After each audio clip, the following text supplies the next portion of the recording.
यात्रा के मूलभूत उद्देश्य है जे आजादी के 70 साल बादो हमर सभा क्षेत्र में तमाम चीनी मिल, जूट मिल, तमाम उद्योग धंधा जे बंद पड़ल है। सरकार एक तरफ ग्लास ब्रिज बना रहा है और एक तरफ मिथिला में चचरी के पुल पर चला के लिए आम आदमी मजबूर है। अही दोहरी नीति के खिलाफ मिथिला स्टूडेंट यूनियन जे आंदोलन कर जा रहा है, जे 10 सितंबर का जो आंदोलन है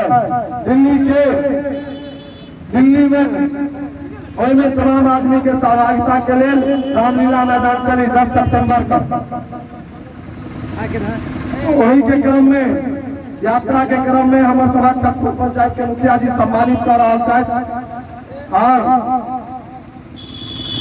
तमाम गणमान्य लोग सम्मानित कर रहा है ताकि हमारे सभा की जो नौजवान के यात्रा सफल हो जाने।